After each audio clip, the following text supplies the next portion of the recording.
Hi, we will be dealing with simplifying radical variables. So the objective is how do we simplify radical expressions using the product property of square roots. This is the same objective that we did in lesson 1. Again, this is like a part 2, but instead of just simplifying numbers underneath the radical, we're going to simplify numbers and variables with exponents underneath the radical. So what happens to an exponent when we square it? So we get x to the fourth raised to the second power. If you go back to the previous lessons that we did where we dealt with powers, when you raise a power to a power, you're basically multiplying the exponents. So it'd be x to the 8th. So it's multiply them. Now they ask you what type of number is the exponent if it is a perfect square. So we're dealing with powers that will be underneath the radical. So when does it become a perfect square? The answer is when the number is even. So when you have an even number, even exponent, it will become a perfect square. So if you have x to the second power, it will be x when it's pulled out of the radical. If it's x to the fourth, it will be x to the second power. And x to the sixth will be x to the third. What pattern do you notice when I mention the powers and then doing the perfect square? If you said that you divide by 2, you are right. Or it's half the number, you are right. So any even number, any even exponent under the radical, all you do is divide it by 2, and then you'll get the perfect square. So it says if a variable is raised to an odd power, so this is different. So now you have even powers, you know that it can be you can get a perfect square. But if a variable is raised to an odd power, then it needs to be broken down into the product of an even power and the first power. So the first power means power to the whatever number to the first power. So for example, we have x to the 7th power. That is equal to x to the 6th times x to the 1st. Because you remember when you have the same base and you're multiplying the powers, you add the exponent. So x to the 6th times x to the 1st gives you x to the 7, because 6 plus 1 gives you 7. So when this is underneath the radical, you just break it to an even power and the power of 1, and then you can simplify.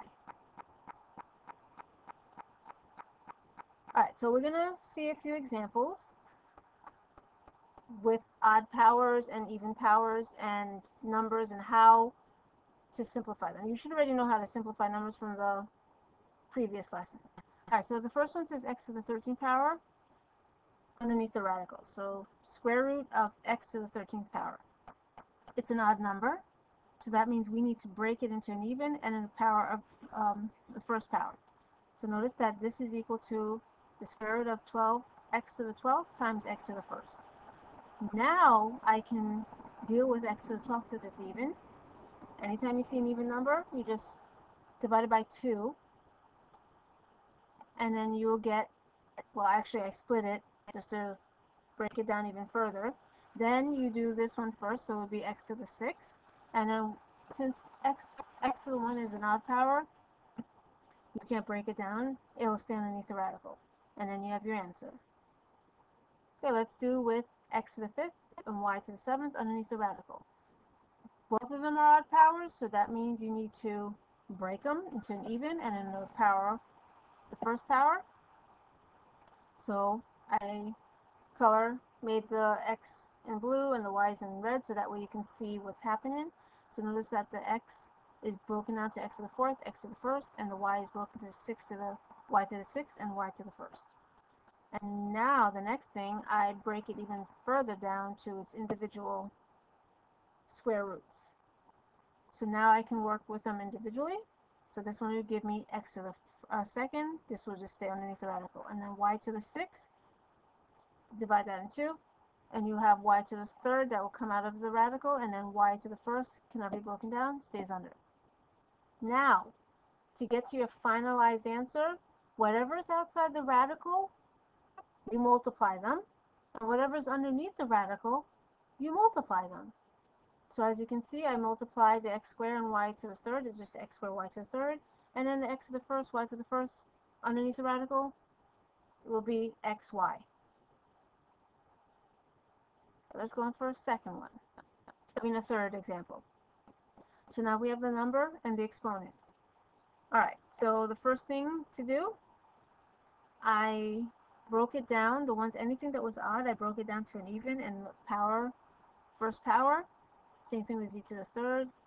And then the 40 and the 4x stays as is for now. Now, I have to find with 40 I need to simplify. So I need to find a factor that will give me a perfect square, and then whatever factor is attached to it will be underneath the radical. So that means I have to find the factors of 40, and I notice that 4 is one of the highest factors that I can use to break down 40. So 4 and 10. And then, actually, before I even did that, keep on forgetting that, I broke it into its individual square roots, and then I start simplifying. So this one's broken up to square root of 4, square root of 10. This one, it's an even, so it'll be x to the second. And then the same thing with y to the fourth, y to the second. Y to the first will stay underneath the radical. Z to the second will be z. You're just dividing it by 2. And then z to the first can't be broken down. So now start simplifying. I know that square root of 4 gives me 2. And then the rest I didn't do anything with. I just focused on the numbers. And now anything that's outside the radical or not anything that's outside the radical or not underneath the radical will be multiplied together. So I see 2 x squared, y squared, and z will be outside, and then underneath is 10y to the first, z to the first will be underneath the radical, so it'll be 10yz. So there we got our answer. X squared, 2x squared, y squared, z, square root of 10yz. Let's do another one. So we got 49, square root of 49x to the fifth. We know that 49 is going to give us a perfect square, but I'm going to just break it down. So 49, and then the x to the fifth will be broken down to x to the fourth times x to the first. And now I'm going to put it into individual square roots. And then I simplify. For the square root of 49 gives me 7. Square root of x to the fourth will give me x to the second, and then x to the first stays underneath. And there we have it. Oh, okay, so we've reached the end. This is a short lesson. So just to recap, when you are dealing with exponents of powers underneath the radical, if it's an even exponent, it will give you a perfect square. All you got to do is look at the number, divide it by 2, and then whatever that number is will be that variable, and the exponent will be out from underneath the radical. If it's odd, then you have to break it into an even power, and then a power of 1. Not, for example, like don't do like x to the fourth, x to the third, because then you would have to break down x to the third further down. So always just subtract 1 from whatever that odd number is, and then the difference will be your even exponent. So it's always power to the first, and then of course the difference that got you to that will give you so when it comes from, oh my god, let me try this again. So it'll be the power of 1, and then the even power that will give you what you started off with. That's what I wanted to say. Okay, so you already saw examples. Basically, the first thing you do, you see the odd, break it down, even and power of 1, and then start simplifying. If you have a number, find the same thing you did in the previous lesson, find the greatest factor that will give you a perfect square, and then start breaking it down along with the variables. Alright, so this ends our lesson, and Have a good day.